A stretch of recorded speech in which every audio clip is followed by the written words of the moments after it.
Хората дет не вярвате, прословутата сушилна, дете я купихме вместо пералната.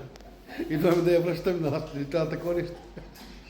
Си мама, ние сме много прост народ, Иначе като седим, даваме акъл, даваме... Значи аз да ви кажа, алкохола няма да го объркаме, обаче сушилна и перална И там. алкохола сме объркали.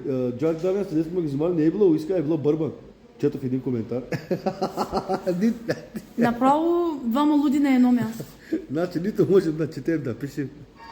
Ние можем да купим нещо с хората. Даже какво пием и те не знаем. И си пала майката. Ама живот живеем да я.